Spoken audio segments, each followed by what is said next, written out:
IPR का जो आप लोगों का सेशन स्टार्ट हुआ है, उस आईपीआर के सेशन में आप लोगों ने ये जान चुके होंगे कि पेटेंट क्या होता है, क्योंकि आईपीआर के अंतर्गत ही इंटेलेक्चुअल प्रॉपर्टी राइट के अंतर्गत ही पेटेंट भी आता है। ये आप लोग अभी इंट्रोडक्शन में, आईपीआर के इंट्रोडक्शन में देख चुके होंगे, और पिछले 3-4 दिन से जो क्लासेस चल रही है उसमें आप ये जान चुके हो। हम लोग पर्टिकुलर फोकस करेंगे पेटेंट पे, कि पेटेंट होता क्या है, पेटेंट किससे कहते हैं, पेटेंट कब एप्लीकेबल किया गया, पेटेंट की आवश्यकता क्यों पड़ी, क्योंकि कोई भी लॉ तभी आता है जब उसकी जरूरत पड़ती है। यदि किसी कानून की जरूरत नहीं है सोसाइटी को, तो वो कानून बनकर सामने नहीं आता, तो कानून की आवश्यकता क्यों पड़ी। तो इस पर हम लोग डिस्कशन करेंगे। इसके पहले मैं ये बताना चाहूंगी पेटेंट एक्ट, यानी ये पेटेंट एक्ट हम पढ़ रहे हैं, ये सब्सटेंटिव लॉ है कि प्रोसीजर लॉ है। कोई भी लॉ जब हम पढ़ते हैं तो हमें ये जानना होता है कि वो सब्सटेंटिव लॉ होता है कि प्रोसीजर लॉ होता है। जैसा कि आप लोग सभी या तो एलएलबी फाइनल ईयर के स्टूडेंट्स हैं या फोर्थ ईयर के स्टूडेंट्स हैं, यानी आप लोग सब सीनियर मोस्ट हैं, तो आप लोग जानते होंगे कि सब्सटेंटिव लॉ क्या होता है, वो प्रोसीजर लॉ क्या होता है। फिर भी मैं आपको बता देती हूँ कि सब्सटेंटिव लॉ वो लॉ होता है, यानी कि मूलभूत विधि, जिसे हम हिंदी में कहते हैं मूलभूत विधि, वो विधि होती है जो उस लॉ के बारे में, उस सब्जेक्ट के बारे में हमें बताती है जिस सब्जेक्ट को लेकर वो लॉ बनाया गया है। यदि हम कह रहे हैं कि पेटेंट लॉ सब्सटेंटिव लॉ है, तो हम इसलिए कह रहे हैं कि इस लॉ में पेटेंट के बारे में सारी इंफॉर्मेशन हमें दी गई है। किसे कहते हैं, कब एप्लीकेबल हुआ, कैसे पेटेंट किया जाता है, किन किन चीजों का पेटेंट होता है, कौन कर सकता है, कौन पेटेंट होता है, एवरीथिंग ऑफ द पेटेंट, उन सब के बारे में हमें पेटेंट को लेकर जानकारी दी गई है। तो सब्सटेंटिव लॉ हमेशा वो लॉ होता है जो उसके बारे में हमें सब्जेक्टिव इंफॉर्मेशन देता है, मूलभूत जानकारी देता है। वो हमेशा आपका सब्जेक्टिव लॉ होता है।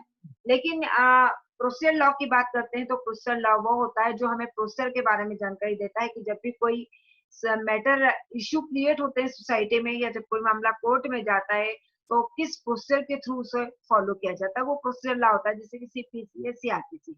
लेकिन ये हमारा सब्सटेंटिव लॉ है जो हमें उस सब्जेक्ट के बारे में मूलभूत जानकारी देता है, उस सब्जेक्ट के बारे में हमें बताता, पर ये नहीं बताता है कि यदि पेटेंट का किसी ने वायलेशन किया तो हमें क्या रेमेडीज मिलेगी, किस प्रकार से रेमेडीज तो मिलेगी ये बताएगा, लेकिन किस प्रकार से मिलेगी, किस प्रोसीजर के थ्रू हम कोर्ट जाएंगे, किस प्रोसीजर के थ्रू हम रेमेडीज मिलेंगे, ये चीज हमें नहीं बताता है, क्योंकि ये सब्सटेंटिव लॉ है। और ये जो चीज बताता है वो कौन बताएगा हमें, प्रोसीजर लॉ बताएगा। तो इसके ऊपर जो प्रोसीजर एप्लीकेबल होती है, जो सीपीसी की प्रोसीजर एप्लीकेबल होती है, वो हमें बताता है कि यदि हमें रेमेडी चाहिए कि पेटेंट को लेकर, तो किस प्रकार से हम उसे लेंगे, तो ये हमें जानकारी मिलेगी प्रोसीजर लॉ। तो सबसे पहले हमें ये फंडा क्लियर होना चाहिए, ये जो लॉ है ये कौन सा लॉ है, सब्सटेंटिव लॉ है। हम लोग सब्सटेंटिव लॉ पढ़ रहे हैं, तो ये हम सब्सटेंटिव लॉ पढ़ रहे हैं। पेटेंट लॉ जो है वो मूलभूत विधि है, सब्सटेंटिव लॉ है। अब मैं आपको कुछ थोड़ा सा इसकी पीपीटी, इसका पावर पॉइंट प्रेजेंटेशन तैयार है, इसकी स्क्रीन शेयर करना चाहूंगी।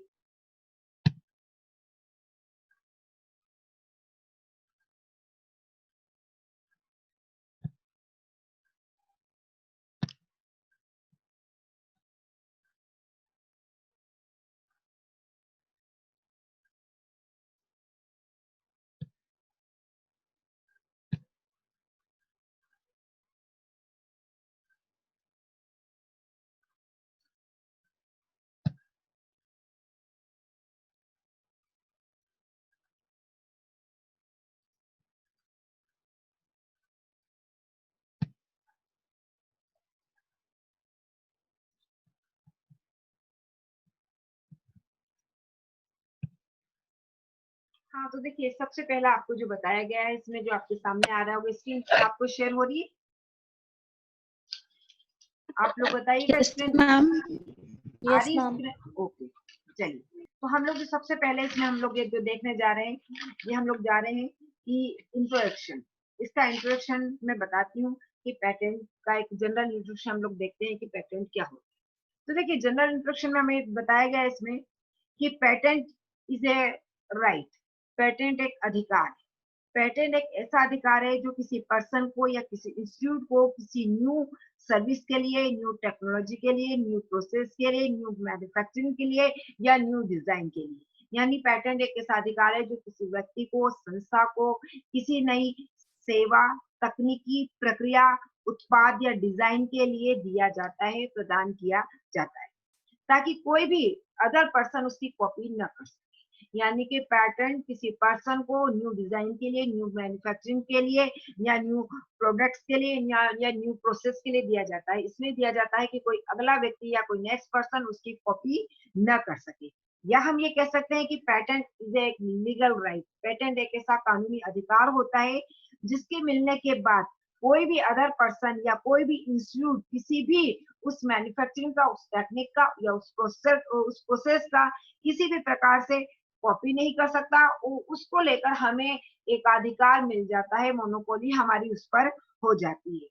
यदि पेटेंट धारक के अलावा या पेटेंट होल्डर के अलावा अदर पर्सन उसकी कॉपी करता है या उसको बनाता है, तो ये माना जाएगा, यदि उसके जिसने उसको बनाया है उसके अलावा यदि कोई उसकी कॉपी करता है तो इलीगल होगा, ये गैर कानूनी माना जाएगा। और जिसने इसका इन्वेंशन किया था, जो इसका पेटेंट धारक था, वो इसकी कंप्लेन कर सकता है और कंप्लेन करने के बाद जिसने इसका वायलेशन किया है उसके अगेंस्ट लीगल एक्शन लिया जाएगा, उसके अगेंस्ट लीगल कार्रवाई, कानूनी कार्रवाई की जाएगी। यदि कोई इस उत्पाद को बनाना चाहता है तो उसे पेटेंट धारक व्यक्ति या संस्था से अनुमति लेनी होगी और रॉयल्टी भी लेनी होगी। इसके बाद भी यदि कोई व्यक्ति चाहता है, कोई पर्सन, कि मैं भी इसको आगे बढ़ाना चाहता हूँ, मैं इसको सेम इसी चीज को आगे लेकर चलना चाहता हूँ, तो उसे क्या करना होगा, उसे उस पेटेंट धारक से या जो पेटेंट होल्डर है उससे उसकी परमिशन लेनी होगी और परमिशन के बाद एक रॉयल्टी होती है, रॉयल्टी देनी होगी। इसके बाद वो क्या कर सकता है, आगे बढ़ सकता है। अब इसको लेकर चूंकि अभी पेटेंट एक्ट हमने स्टार्ट नहीं किया, इंट्रोडक्शन पढ़ रहे हैं, लेकिन इसको मैं अभी बता देती हूँ। इसके लिए एक टाइम लिमिट फिक्स कर दी है जो कि 20 इयर्स का टाइम होता है। जिसने भी इन्वेंशन किया है, न्यू मैन्युफैक्चरिंग की है, न्यू प्रोसेस की है, न्यू टेक्निक्स लाया है, उसके लिए टाइम पीरियड होता है 20 इयर्स। 20 इयर्स तक वो हमारा मोनोपोली हमारी उसके ऊपर, चूंकि हमने इसको रजिस्ट्रेशन करवाया है, 20 इयर्स का कोई भी अदर पर्सन या अदर इंस्टीट्यूट इसका यूज नहीं कर सकता। आफ्टर 20 इयर्स यानी कि 20 साल के बाद यदि हम चाहे तो उसका रिन्यू करवा सकते हैं, फिर से इसका रिन्यू भी हो सकता है। तो ये हमने एक थोड़ा सा इसका इंट्रोडक्शन देखा। अब हम देखेंगे इसकी हिस्ट्री। इसकी हिस्ट्री क्या रही है, ये पेटेंट एक्ट कब आया, कब नहीं आया। तो जैसा कि हम जानते हैं, इस पेटेंट एक्ट को लेकर इसकी हिस्ट्री को देखते हैं तो सबसे पहले जो पेटेंट एक्ट आया था 1911 में, यानी 1911 में, 1911 में सबसे पहला पेटेंट एक्ट आया था। जैसा कि हम जानते हैं कि 1911 में हमारे ऊपर अंग्रेजों का शासन था, ब्रिटिश गवर्नमेंट थी उस समय। तो ब्रिटिश गवर्नमेंट ने इस एक्ट को सबसे पहले बनाया था और एप्लीकेबल किया था। तो 1911 में सबसे पहला ये एक्ट हमारे सामने आया है। अब जो एक्ट ब्रिटिश गवर्नमेंट ने बनाया था, ऑब्वियसली वो उन्हें उनके फायदे के लिए बनाया था। जैसा कि आप सभी जानते हैं, आप चूंकि सभी लॉ के स्टूडेंट है, कि मैक्सिमम लॉज जितने बने वो सब कब बने, वो सब ब्रिटिशर्स के द्वारा ही बनाए गए। तो ऑब्वियसली उन्होंने उनके बेनिफिट्स को पहले ध्यान में रखा है। तो ये जो एक्ट बना था, ये भी एक्ट उनके अपने बेनिफिट के लिए ज्यादा बनाया गया था। अब जो इस 1911 के एक्ट में जो बना, ये एक्ट में जो एक्ट था, और जो ये फर्स्ट पेटेंट एक्ट बनाया गया था, इसमें प्रोडक्ट पेटेंट को अलाउड किया गया था, प्रोसेस पेटेंट को नहीं। यानी 1911 के अधिनियम ने, 1911 के एक्ट ने प्रोडक्ट एक्ट को परमिशन दी गई थी, लेकिन प्रोसेस एक्ट को नहीं दी गई थी। इसके बाद क्या हुआ कि समय समय पर, चूंकि 1911 में इन्होंने एक्ट बनाया, इसके बाद हमारा देश आजाद हुआ, हमें आजादी मिली। 26 जनवरी 1950 में हमारा कॉन्स्टिट्यूशन एप्लीकेबल हुआ। और उसके बाद से ही या उसके पहले से भी, कुछ समय पहले से एक नए पेटेंट एक्ट की डिमांड होने लगी, क्योंकि इस पेटेंट एक्ट में कहीं ना कहीं बहुत सारी कमियां थी और समय रहते हुए उसमें सुधारने की आवश्यकता थी, अमेंडमेंट की आवश्यकता थी। तो ये कहा गया कि ये तो कानूनी नया बनाया जाना चाहिए, इस एक्ट को नया बनाया जाना चाहिए। तो क्या हुआ कि इस एक्ट को नया बनाने के लिए सबसे पहले 1953 में एक एक्ट रखा गया कि एक नया एक्ट बनाया जाए, लेकिन लोकसभा का विघटन हो गया, डिसोल्यूशन हो गया, और जो उसकी होने से, विघटन होने से ये एक्ट पारित नहीं हो सका। इसके बाद अलग अलग समय में भी हुआ, 1957 में फिर से रखा गया, 1959 में फिर से रखा गया, 1965 में फिर से रखा गया। अलग अलग समय में बार बार इस एक्ट को रखा गया, लेकिन कुछ न कुछ ऐसी परिस्थितियां बनी, कुछ कुछ ऐसे सर्कमस्टांसेस आए कि यह एक्ट पारित नहीं हो सका। लास्ट में मतलब 65 के बाद 66 में भी इसको एक्ट को रखा गया, 67 में भी इसको रखा गया, लेकिन तब भी यह नहीं एक्ट पारित हो पाया पार्लियामेंट से। लास्ट में 70 में 1970 में इस एक्ट को फाइनली रखा गया। फाइनली 1970 में यह एक्ट पारित हुआ, लेकिन पारित हुआ, एप्लीकेबल नहीं। 1970 में यह पारित हुआ। पारित होने के बाद 1972 में पेटेंट रूल, पेटेंट एक्ट तो बन गया था, लेकिन पेटेंट रूल बने थे 1972 में। पेटेंट रूल 1972 में बने थे, और पेटेंट रूल जब 1972 में बनाए गए थे, तो 1972 में पेटेंट रूल बनाने के साथ ही साथ इसको एप्लीकेबल किया। तो 20 अप्रैल 1972 यानी 20 अप्रैल 1972 को इसे लागू किया गया। अब क्वेश्चन राइज होता, कहाँ लागू किया गया? पूरे इंडिया में, होल इंडिया में एप्लीकेबल किया गया कि वही जम्मू कश्मीर राज्य को छोड़कर? तो इसको होल इंडिया में लागू किया गया 20 अप्रैल 1972 को होल इंडिया में, यानी कि पूरे भारत देश में इसे लागू किया गया। और तब से 1911 वाला जो 1911 का एक्ट था, उसे रिपील कर दिया, उसे पूरी तरह से क्या कर दिया? निश्चित कर दिया गया, उसे समाप्त कर दिया गया। अब जब भी कोई एक्ट आता है, एक तो पुराना एक्ट होता है, उसकी जगह एक नया एक्ट आता है, तो उस एक्ट में क्या कमी है, क्या डिफिशियंसीज है जो हमें नए एक्ट को लाने की जरूरत पड़ रही? क्योंकि 1911 का एक्ट ऑलरेडी था, वो पैटर्न के बारे में ही था, तो फिर कुछ तो कमियां होगी उसमें, कुछ तो डिफिशियंसी होगी कि हमें एक नया एक्ट लाने की आवश्यकता पड़ी। तो क्या कमियां है, तो उसके लिए एक कमेटी बनाई गई थी। तो क्योंकि अब अभी आप लोग कभी आईपीआर को लेकर कोई एग्जाम देते हैं जिसमें आपका एमसीक्यू बेस्ड पर, ऑब्जेक्टिव बेस्ड पर एग्जाम होती है, तो इस तरह के एक माइनर माइनर क्वेश्चन वो लोग पूछ सकते हैं। तो एक कमेटी बनी थी जिसे अयंगर कमेटी का नाम दिया गया। तो अयंगर कमेटी ने इस बिल को लाने की सिफारिश की थी, और अयंगर कमेटी ने वो सारी बातें बताई थी, वो सारे रीजंस बताए थे कि इस बिल को लाने की आवश्यकता क्यों है, या ऐसी चेंजेस आ गए, ऐसे कौन से परिवर्तन आ गए जो पेटेंट को लाया, इस नए एक्ट को लाया जाए। तो हम ये कहेंगे अयंगर कमेटी ने इस बिल को लाने की सिफारिश दी थी, और अयंगर कमेटी की सिफारिश से ही इस एक्ट को लाया गया है। ऑब्जेक्ट, क्या ऑब्जेक्ट था इस एक्ट को लाने का? क्योंकि पुराना जो एक्ट था वो भी तो बहुत सारे ऑब्जेक्ट को कंप्लीट कर रहा था, वो भी तो पैटर्न के बारे में बहुत सारे प्रोविजंस बता रहा था, तो कुछ तो नया ऑब्जेक्ट रहा होगा। तो इस वैसे तो जो ऑब्जेक्ट थे वो बहुत सारे पुराने वाले ऑब्जेक्ट थे, इसमें कोई बहुत ज्यादा नया ऑब्जेक्ट नहीं था, लेकिन एक मेनली जो नया ऑब्जेक्ट था, क्योंकि इसके बाद में अभी आपको ये भी बताऊंगी कि इसके उद्देश्य क्या है, लेकिन इस एक्ट का पर्टिकुलर एक्ट का ऑब्जेक्ट बता रही हूँ अभी मैं आपको कि इस पर्टिकुलर 1970 का जो एक्ट आया था और जो 72 में एप्लीकेबल हुआ था, इसका मेन ऑब्जेक्ट क्या था? इसका मेन ऑब्जेक्ट था कि इंटरनेशनल लेवल पर अब हम अपने इन्वेंशन को बढ़ावा देना चाहते हैं। 1911 का जो 1911 का एक था, उसमें इस चीज को कहीं पर भी बढ़ावा नहीं दिया गया। तो मैंने आपको बताया ब्रिटिशर्स ने उनके बेनिफिट के लिए वो एक्ट बनाया था, लेकिन चूंकि अब हम लोग हमारा देश आजाद हो गया था, अब हम एक नया एक्ट लाना चाहते थे। अब इस एक्ट का जो सबसे मेन ऑब्जेक्ट था, वो मेन ऑब्जेक्ट था कि इंटरनेशनल लेवल पर जाकर हम अपने इन्वेंशन को बढ़ावा देंगे, हम अपने इन्वेंशन को इंटरनेशनल लेवल पर ले जाएंगे, न्यू प्रोसेस को, न्यू टेक्निक्स को, सारी चीजों को, जो न्यू मैन्युफैक्चरिंग हो रही है उनको हम इंटरनेशनल लेवल पे ले जाना चाहते थे। क्योंकि इंटरनेशनल लेवल पे ले जाना चाहते थे, इसलिए इस नए एक्ट की आवश्यकता पड़ी। तो ऑब्जेक्ट था इंटरनेशनल लेवल पर हम अपने मैन्युफैक्चरिंग को, इन्वेंशन को ले जाना चाहते थे।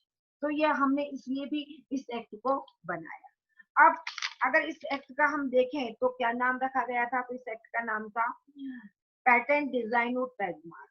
पैटेंट डिजाइन और ट्रेडमार्क, जिसे कहा गया है सीजीपी डीटीएम। सीजीपी डीटीएम यानी controller general patent design and trademark. क्या नाम दिया गया है इसे? इसे दिया गया है controller general patent design and trademark. Patent, जिसे शॉर्ट में पैटेंट डिजाइन ट्रेडमार्क कहा जाता है, तो इसका ये नाम दिया गया। इसका हेड ऑफिस की यदि हम बात करते हैं तो इसका हेड ऑफिस कलकत्ता में है। उसकी ब्रांचेस भी हैं, जो कि मुंबई, दिल्ली, चेन्नई में इसकी ब्रांचेस है, और भी अदर इसके अंदर अलग अलग जगह पर ब्रांचेस है। इसका जो पूरा कंट्रोल करता है वो कंट्रोलर जनरल के पास होता है। इसका जो कंट्रोल होता है पेटेंट का, वो पूरा किसका होता है? कंट्रोलर जनरल के पास इसका पूरा कंट्रोल होता है। और कंट्रोलर जनरल कौन होता है? हु इज कंट्रोलर जनरल, उसकी अथॉरिटीज क्या होती है, पावर्स क्या होते हैं, वो सेक्शन 73 जब ये पेटेंट एक्ट को हम आगे पढ़कर ले जाएंगे तब उसमें हम देखेंगे कि उसमें बताया गया है कि क्या इसके कंट्रोलर जनरल के क्या क्या राइट्स होते हैं या क्या क्या पावर्स होते हैं। लेकिन अभी हम ये देखें कि किसके कंट्रोल में रहकर काम करता है, तो ये कंट्रोलर जनरल के उसमें रहकर काम करता है और कंट्रोलर जनरल को सेक्शन 73 में डिफाइन किया गया है। साथ ही अब कंट्रोलर जनरल भी किसके अधीनस्थ रहकर काम करेगा, या ये किस उस डिपार्टमेंट के अंतर्गत आएगा, या किस मिनिस्ट्री में आता है ये, तो ये वाणिज्य उद्योग मंत्रालय के आदेशानुसार कार्य करता है। ये उस मिनिस्ट्री के अंतर्गत आकर काम करता है। तो 1972 का ये एक्ट था और इसमें इस प्रकार से 1970 का एक पारित हुआ और ये चीजें हमने देखी।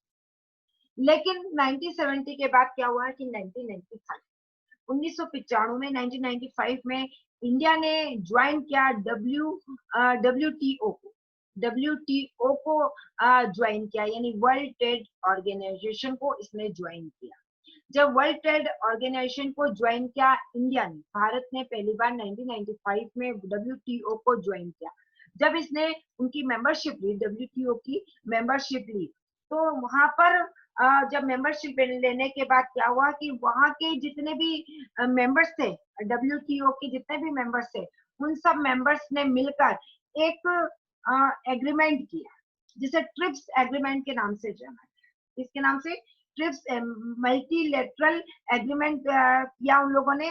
जो ट्रिप्स होता है, जिसे ट्रिप्स संधि के नाम से, ट्रिप्स ट्रीटी के नाम से जानते हैं।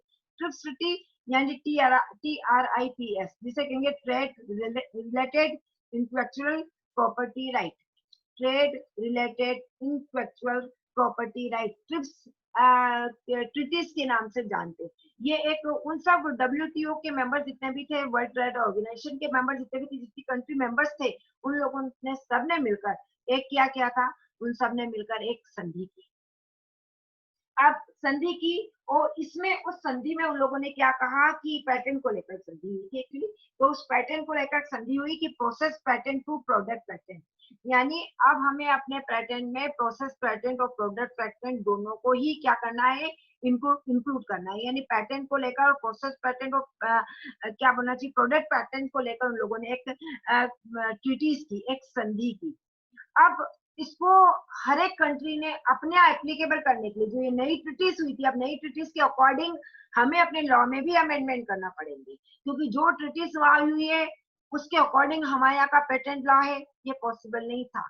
हर एक कंट्री के अपने अपने पेटेंट लॉज थे, और जब ये ट्रीटीज कर ली तो अब उन कंट्रियों को इस ट्रीटीज के अकॉर्डिंग पेटेंट लॉ में अमेंडमेंट करने पड़ेंगे, या नया पेटेंट लॉ लाना पड़ेगा। ये उन लोगों ने किया। तो अलग अलग कंट्रीज ने अलग अलग समय मांगा, अलग अलग टाइम पीरियड मांगा डब्ल्यूटीओ से, और ये कहा कि हम इस ट्रीटीज के अकॉर्डिंग अपने लॉ में अमेंडमेंट करेंगे, लेकिन हमें क्या दिया जाए, समय दिया जाए, ताकि हम अपनी कंट्री के लॉ में जो पेटेंट को लेकर है इसमें हम अमेंडमेंट कर सके। तो डेवलप्ड कंट्री जितनी भी थी, जितने भी विकसित राष्ट्र थे, जितने भी डेवलप्ड कंट्री थी, उन सब लोगों ने तो 1 ईयर का टाइम मांगा कि हम 1 ईयर में हम अपने यहाँ के पेटेंट लॉ में अकॉर्डिंग टू ट्रीटीज चेंज कर देंगे।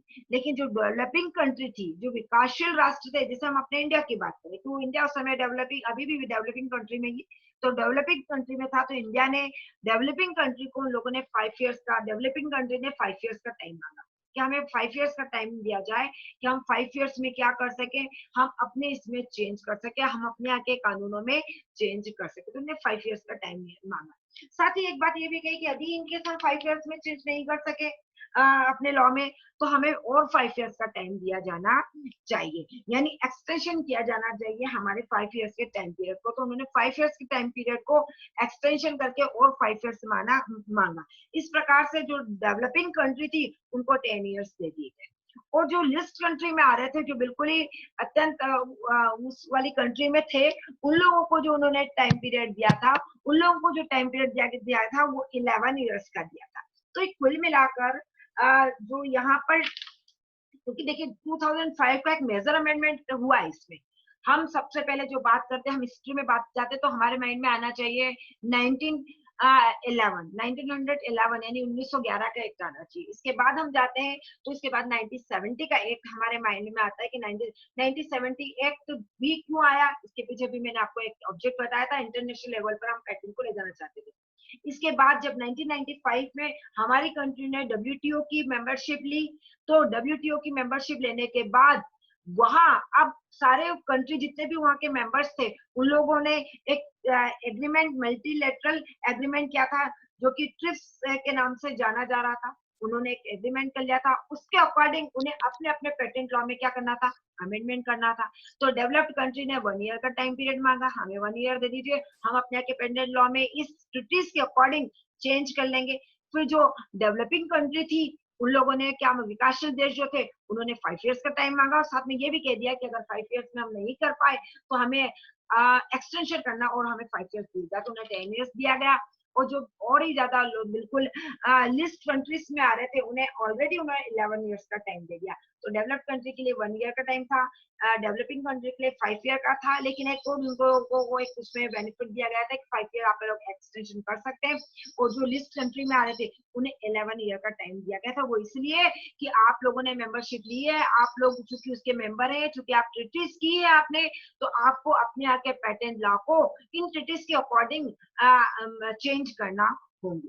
तो इस प्रकार से हमारे यहाँ 2005 में हमने एक अमेंडमेंट किया, जो 1970 का पेटेंट लॉ था इसमें मेजर अमेंडमेंट किया, और मेजर अमेंडमेंट करने के बाद हमने इसमें एडॉप्ट किया प्रोडक्ट पेटेंट।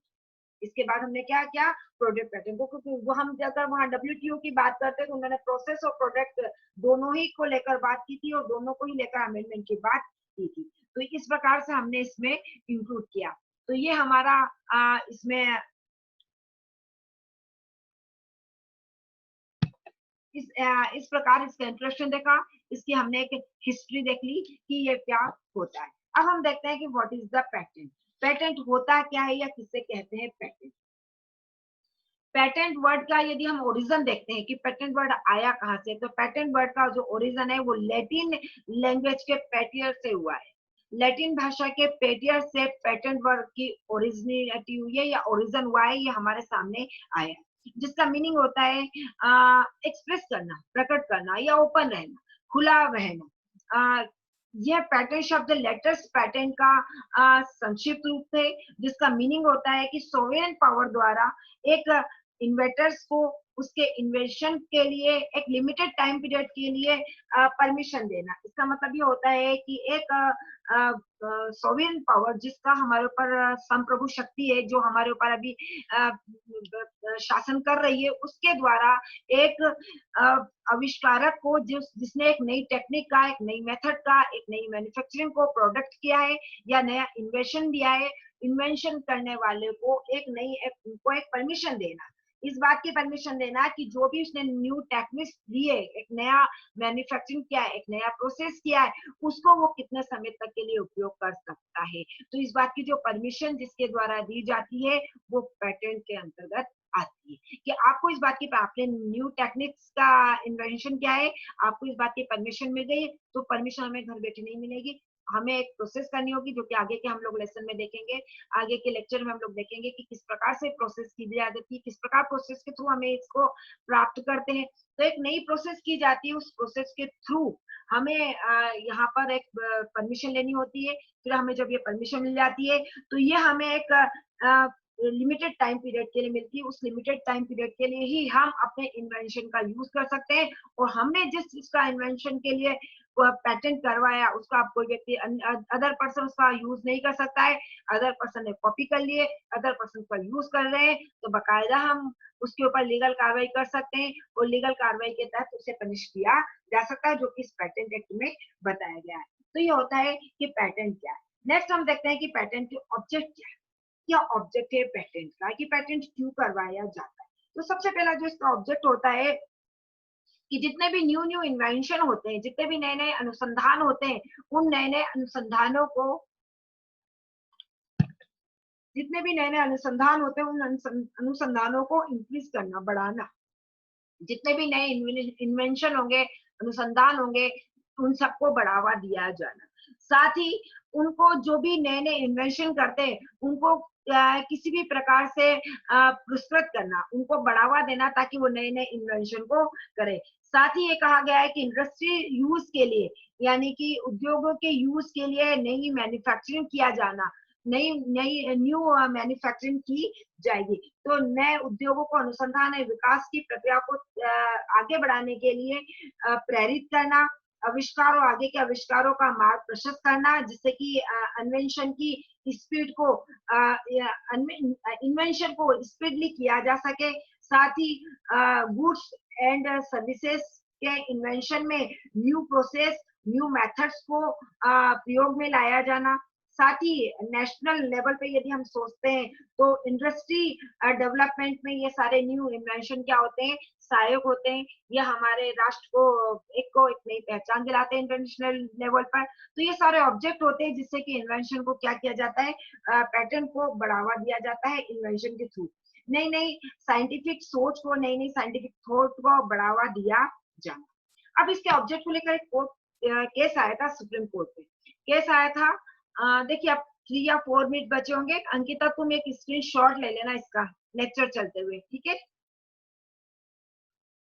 आप लोगों में से जो भी सुन रहे हैं एक स्क्रीनशॉट ले लेना। देखिए इसके ऑब्जेक्ट को लेकर एक केस आया था। ओके, एक केस आया था। केस का नाम था Vishwanath Prasad Radheshyam versus Hindustan metal industries. ये केस था 1979 का। 75 के बाद ही 79 में केस आ गया था इसके ऑब्जेक्ट को लेकर। इस केस में चूंकि सुप्रीम कोर्ट का केस है, सुप्रीम कोर्ट ने डिसाइड किया था और ये कहा था कि पेटेंट लॉ का जो ऑब्जेक्ट है वो ऑब्जेक्ट है वैज्ञानिक अनुसंधान, नवीन प्रौद्योगिकी और औद्योगिक प्रगति को प्रोत्साहित करना। सिर्फ एक सिंगल सेंटेंस में उन्होंने अपना एक ऑब्जेक्ट बता दिया था कि इसका क्या ऑब्जेक्ट है। तो उन्होंने कहा इसका ऑब्जेक्ट होता है, पेटेंट विधि का ऑब्जेक्ट है वैज्ञानिक अनुसंधान, नवीन प्रौद्योगिकी और औद्योगिक प्रगति को प्रोत्साहित करना ही इसका एक ऑब्जेक्ट होता है। तो ये इस प्रकार के हमने इसके ऑब्जेक्ट देखे। एक चीज और इसमें मैं आपको बताना चाहूंगी कि इसके अंदर आपका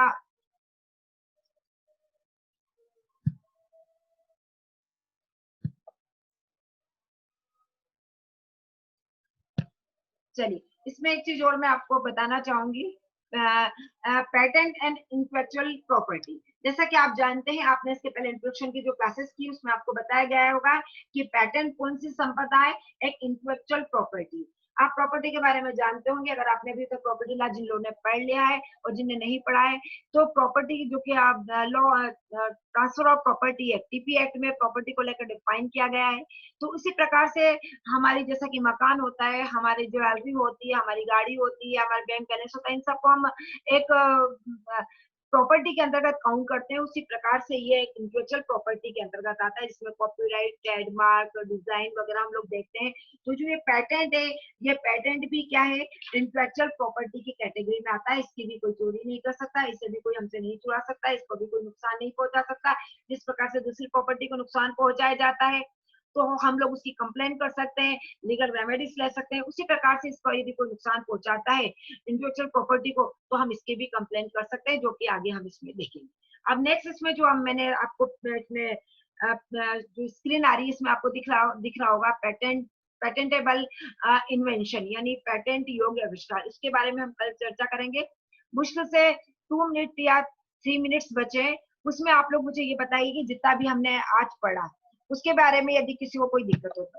जो अभी हमने पढ़ा, इंट्रोडक्शन पढ़ा, हिस्ट्री पढ़ा, व्हाट इज पेटेंट पढ़ा, ऑब्जेक्ट ऑफ पेटेंट पढ़ा, इसमें किसी को भी कोई क्वेरीज आ रही है, जितने भी स्टूडेंट ने अभी ज्वाइन किया हुआ है, तो ये 2 मिनट्स में आप लोग, क्योंकि लास्ट के 2 मिनट्स हमेशा हर दिन क्वेरीज के होंगे। जितना लेक्चर हमें रोज पढ़ रहे हैं उस लेक्चर में यदि आपको कोई प्रॉब्लम आ रही है तो 2 मिनट्स में हम लोग सॉल्व करें।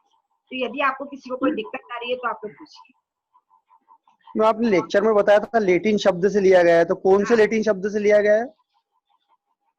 ये पेटियर, PATERE, पेटियर लेटिन भाषा का पेटियर वर्ड है, PATERE, इससे लिया गया है। Thank you ma'am.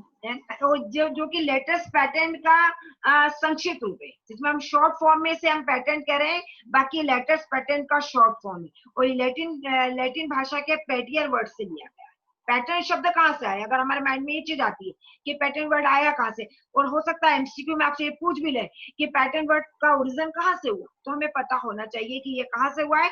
तो ये लैटिन भाषा के पेटियर वर्ड से आया। चलिए, और कोई, अगर आप लोगों को पहली बात तो बताइए कि आपको समझ में आया कि नहीं आया।